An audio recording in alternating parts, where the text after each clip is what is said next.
Hala, kondisyon ng Tres Marias, malala na nga ba? Tawag sa kondisyon nila tukoy na, isang simulated or chain reaction.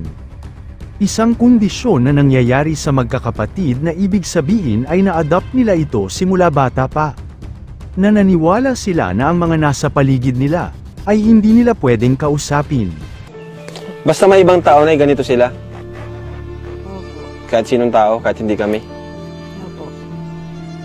Pero pag kulang na punta dito, may ingay.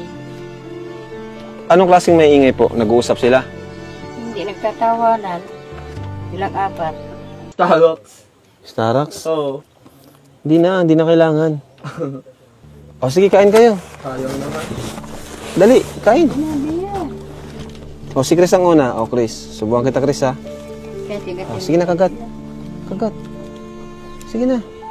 Tamo na yan. Ang tamlay nila, Nay. May sakit ba sila? Wala naman.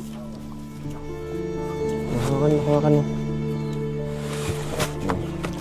Ikaw nga. Oh. Ayaw mo? Ayaw mo?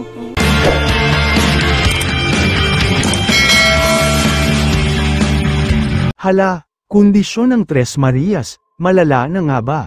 Tawag sa kondisyon nila tukoy na, isang simulated or chain reaction. Isang kondisyon na nangyayari sa magkakapatid na ibig sabihin ay na-adopt nila ito simula bata pa. Nananiwala sila na ang mga nasa paligid nila, ay hindi nila pwedeng kausapin. Sobrang hirap ang ganitong sitwasyon, dahil mismo sarili lang nila ang makakatulong dito at wala nang iba. Ito ang gagawan natin ngayon ng reaction mga kababayan. Pero bago yan ay nais ko po sanay i-like ang video na ito. At pakiusap lang po na panoorin ang kabuuan ng video na ito. Hanggang sa dulo para inyong malalaman ang nilalaman nito. At please suportahan po natin ang channel ni Kuya Val Santos Matubang, Ate Edna Vlogs, at Kalinga Prab. Maraming salamat po. Isang revelasyon ang ating mapapanood ngayon, dito sa episode 13 mga kababayan. Dahil ang Tres Marias na mahiyain pala, ay marunong pala talaga sila sa lahat ng mga gawain ng bahay. Anong ginawa nyo ngayong Chris, ngayong mga nagdaang oras? Kanina, anong ginawa nyo kanina Chris? Nagsakdo. Nag-igib? Oh. Ayun. So yun pala yung trabaho nyo. Kayo ba ay nagtatanim din? Nagtatanim ka? Hindi. Di sila nagtatanim, Nay? Ha? Minsan, tinuturo sila ng tanim. Pero marunong sila magtanim. Okay. So ano ba talaga na ang trabaho po nila dito? Natabo, tapos marko ng panggatong nalaba. Naglalaba sila. So, ayan. So may iba pala silang ginagawa dito, Nay. Naghuhugas ng plato, naglalaba, naghahanap ng panggatong. Ito ay napapatunayan mismo ni Kalinga Prab, dahil sa nilagay na CCTV camera sa paligid. Pero ang nakakaiyak na eksena rito, ay dahil sa sinabi at mensahe ng kanilang nanay na sa pag-uusap nilang apat ay ating malalaman na naging isang huwarang ina pala. Ang nanay ng Tres Marias, nakakagulat ito mga kababayan. Dahil nga sa sinabi ng nanay, ay talagang maingganyo kayo at maawa tayo pagdating sa parte na nagsasalita na ang nanay nila. Tapos ang kapag napaka na lang kami ng respect dahil hindi kaya.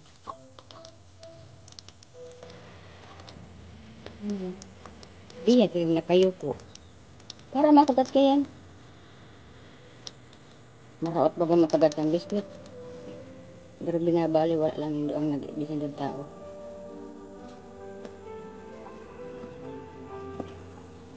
Bako nakakangirit militay. Totoo ang sinasabi ko sa inyo. Para sa kapakanan doon. Na ang kilengap sa kanila ay dapat pinapahalagahan. Dito kasi ay ating malalaman at atin mismong naririnig sa bibig ng nanay ng Tres Marias na ginawa na niya ang lahat para lang makikipag-usap ng maayos sa mga anak niya. Ito nga ang Tres Marias, dito nga sa last episode na nandyan ang Kalingap team. Tumulong nakipag-usap ng maayos talagang ginawa ang lahat ni Kalinga Prab. Halos lumuhad na nga ito sa kanilang harapan, para lang sila ay kumain ng biscuits. Pero dito ay bigo pa rin ang ating pinakamamahal na si Kalingap Rob. Dahil nga po sa kanyang nakita at naramdaman na wala pa rin pagbabago ang nangyayari sa Tres Marias na mahiyain. Paiba-iba at may pagbabago nga po ang nangyayari kasi noong nakaraan. Ay mayroon na sanang improvement ang nangyayari, pero pagdating ngayon dito sa last episode, ay bumalik na naman ang pagkamahiyain ng tatlo na kasama na sana si Chris sa pagbabago. Pero bumalik na naman ang kanyang ugali na pagkamahiyain. Pero isang revelasyon ang ating malalaman dito mga kababayan. Dahil nga sa sinabi ng isang concerned citizen, na dapat isaalang-alang at gagawin ito dapat ni Kalingap Rob. Dahil dito ay ating nalalaman at natuklasan, base sa kanyang sinabi na hindi pala talaga mahiyain ang tatlong Tres Marias kundi ito ay isang ugali, na kanilang na-adopt dito sa paligid na ang bukod tangi lang kanilang tinatanggap. At nai-apply sa kanilang sarili at paniniwala, ay dahil doon lamang sila naniniwala na dapat ay sila lamang magkapamilya. Ang nag-uusap, ang ibig sabihin mga kababayan, ay hindi nila tanggap na meron pang ibang mga kasama ang at pwedeng makipag-usap sa kanila. Kaya napakahirap bilang isang kalingap, lalo na kay Kuya Rab na kung paano e-resolba ang ganitong klaseng problema, dahil nangangailangan na kasi ito ng isang tao na makikipagkausap sa kanila. At talagang eksperto sa ganitong klaseng problema. Dahil hindi kasi ito basta-basta mawawala, dahil matagal na nila kasi itong nararanasan. Kung ating pansinin ang kanilang edad ay halos umaabot na ito ng dekada mga kababayan. Kaya, ang bukod tanging gagawin dito ay ito ang aking sasabihin at 3 punto po ito. Para inyong malalaman mga kababayan at kung tama ba talaga ang suhestyon natin. Una, dapat merong makipag-uusap sa kanila na eksperto at kailangan ang pakikipag-usap na one at a time. Ibig sabihin isa-isa silang kausapin na wala ang mga kapatid nila.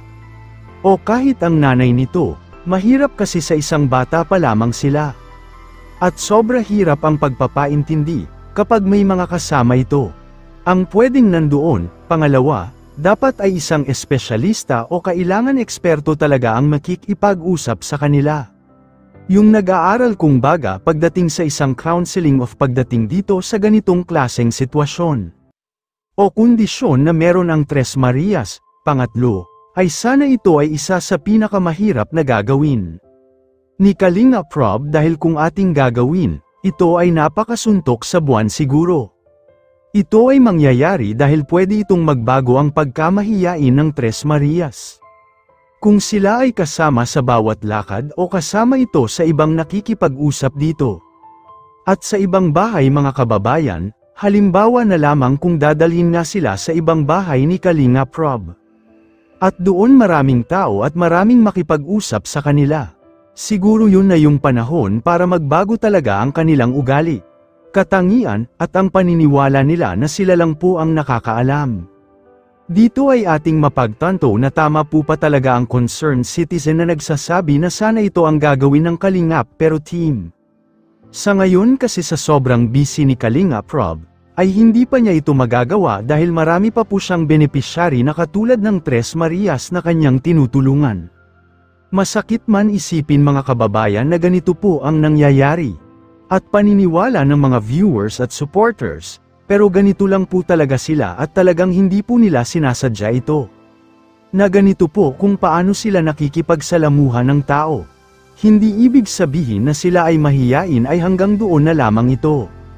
Meron dapat talagang gagawin ang pamilya lalo na ang nanay nito at ang tatay nila. At gagawin na isang counseling at yung mga sinasabi natin na dapat na gagawin ay dapat ito ay maisa sa katuparan dahil napakamahalaga sa kanila lalo na't ngayon ay nag-aaral at mag-aaral na sila mga kababayan, kaya kailangan talaga ngayon ang magkakaisa sila at matulungan, at hindi iaasa na lamang sa Kalingap team, dahil sila ay tumulong sa sitwasyon, kung saan sila ay kapos sa kahirapan. Kayo mga Kalingap sana ay magbigay kayo ng inyong komento, reaction at opinion patungkol dito. Para ating malaman ang inyong damdamin at saloobin, at para maiparating natin sa Kalingap team at mabigyan agad ito ng kasagutan. Pero bago ko tapusin ay isang mapagpalang araw mga Kalingap, lalo na sa ating ama na si Kuya Val Santosan, matubang Ate Edna Vlogs, at Kalingap Rab. At please support din po natin ang aking YouTube channel ang Kabalbas TV. Maraming salamat po.